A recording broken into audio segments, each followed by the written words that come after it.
Je vous salue, honorable enfant de roi, au cœur ardent dans cette chambre haute, depuis ce jour de l'ascension de notre Seigneur Jésus-Christ. Et je viens vers vous ce soir avec une excellente nouvelle. Comme la jeune maman ignore l'existence d'un embryon en son sein, tu ignores que le Saint-Esprit a déjà commencé son œuvre en toi. Amen. Bien-aimée la jeune maman, jusqu'au jour de l'échographie, n'a pas pleinement conscience du miracle complexe et extraordinaire, singulier, qu'est cette vie qui se développe en son corps. Et elle explose de joie seulement à la vue de cet enfant réfugié, caché dans son sein et dans ses entrailles. C'est ainsi que je voudrais que ce soir, tu commences à prendre conscience de cet embryon de puissance. Je dis embryon de puissance. Amen. Qui se développe et qui se meut déjà dans mon corps et dans ton corps. Amen. Cet embryon de puissance nous est donné par la personne du Saint-Esprit.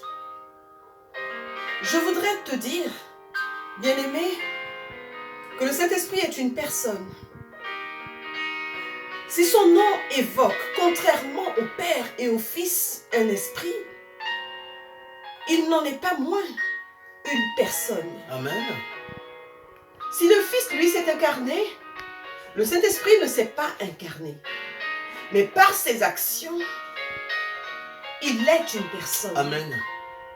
Il parle, il enseigne, il établit, il rend témoignage, Amen.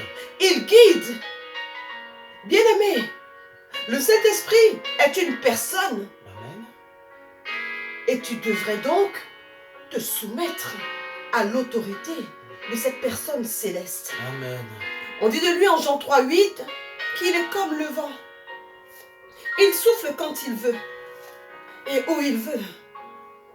Tu ne peux donc pas le capturer, mais lui peut te capturer. Amen.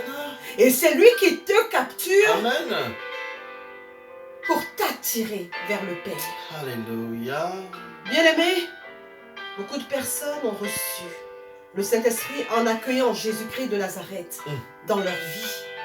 Parce que Jésus ne peut pas vivre en une âme si le Saint-Esprit n'y demeure pas. Amen. Mais ces personnes se sont focalisées sur Jésus-Christ et ont délaissé le Saint-Esprit. Qu'est-ce qui s'est passé? Leur feu s'est éteint. Inconsciemment, elles ont introduit le Saint-Esprit dans un coffre. Inconsciemment, elles ont livré la guerre à leur propre feu. Bien-aimé, je déclare que tu te soumettras à cette personne excellente, Amen. discrète et insaisissable. Au sortir de ce temps, on ne te reconnaîtra pas. Alléluia. On ne me reconnaîtra Amen. plus. Dieu, notre Père, si bienveillant, a conscience que le plus loyal des disciples de Jésus, quelle que soit sa disposition et son désir, ne peut obéir par lui-même au commandement de Dieu. Bien-aimé, regarde Pierre, le lâche, en Matthieu 26, celui qui avait régné Jésus-Christ de Nazareth. Vois-le en acte 2, devenir ce croyant affermi, Alléluia. qui a livré ce discours rempli de puissance, d'assurance et d'autorité, au point de toucher 3000 personnes. Amen. Il a reçu l'aide précieuse du Saint-Esprit Amen. et il n'a pas refusé de l'accueillir dans sa vie et dans son cœur, Amen. dans la chambre haute. Alléluia. Bien-aimé, c'est dans la chambre haute que se passe la révolution de ta vie. Alléluia. Je veux prier ce soir pour que tu ne sois plus cette personne qui n'intuitionne pas l'embryon de puissance et qui ne le sent pas, qui ne l'entend pas.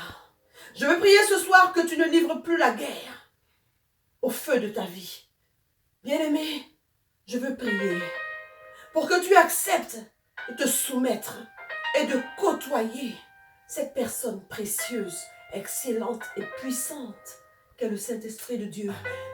Et je veux enfin prier pour toi, afin que tu deviennes de ces chrétiens dynamiques, fondés sur la parole de Dieu. Alléluia.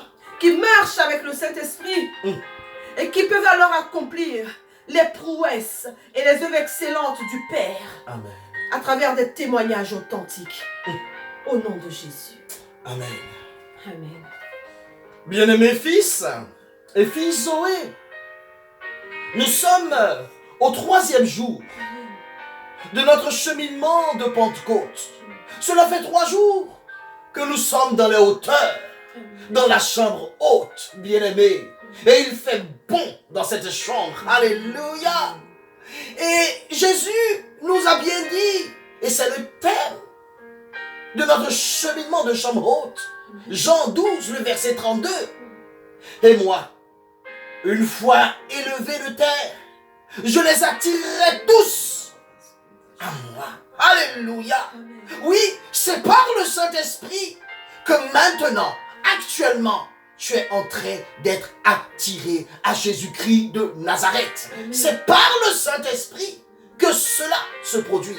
Et c'est pour cela, je veux aujourd'hui parler de la démonstration d'esprit et de puissance. Oui, 3 éléments fondamentaux. La démonstration, c'est-à-dire la chose visible d'esprit, action du Saint-Esprit et de puissance. Puissance qui fait exploser les barrières et les limitations. Ainsi, le résultat se voit.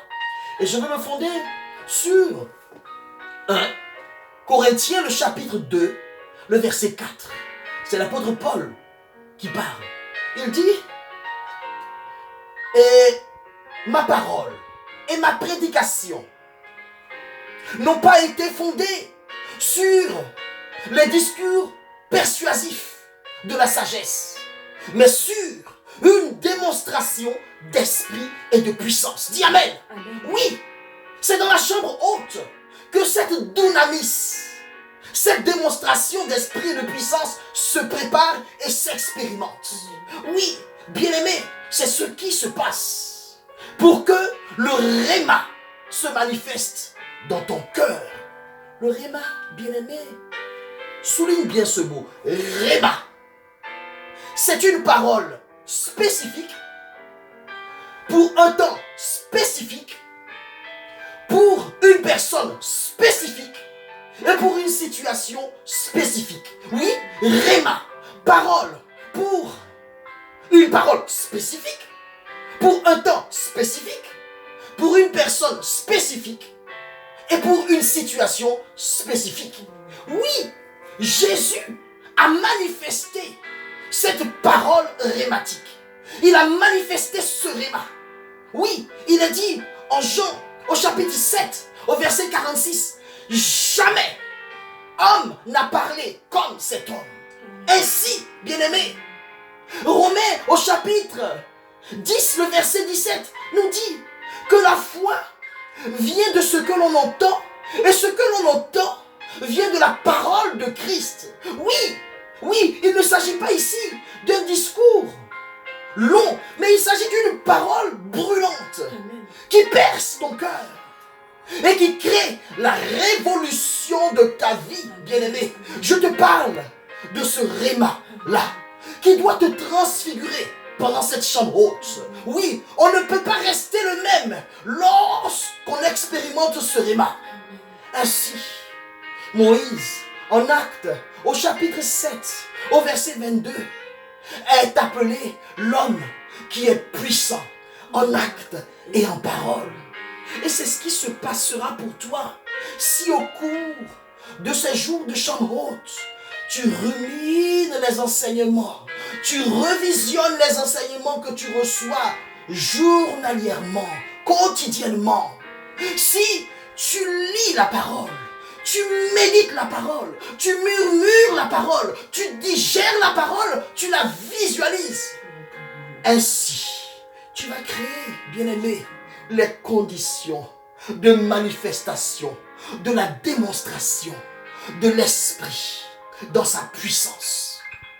Comme les disciples bien-aimés. Les disciples, pendant 9 jours, ont plié, ont prié, ont supplié le Seigneur de leur apporter ce consolateur promis. Et ils ont reçu leur réma respectif, bien-aimés. Actes au chapitre 1, le verset 14, nous dit qu'ils étaient réguliers à la prière. Dans un lieu commun, la chambre haute, avec les femmes, dont Marie, la mère de Jésus, et avec les frères de Jésus. Et c'est ce que tu es en train de vivre. Pour que cette situation crée quelque chose de nouveau, qui transfigure et qui transforme ta vie. Ainsi, tu deviendras comme l'apôtre Pierre. En Actes au chapitre 3, au verset 6, il s'est tourné vers ce paralytique et lui a dit, je n'ai ni argent, ni or, mais ce que j'ai, je te le donne. Au nom de Jésus-Christ de Nazareth, je te dis, lève-toi et marche. Oui, le paralytique de la belle porte s'est remis sur ses jambes. Il a bondi et il a marché. Oui, bien-aimé, les situations de ta vie, par le réma que tu vas recevoir aujourd'hui, vont se mettre à bondir, même si elles étaient paralysées. Oui, tu vas faire cette démarche maintenant.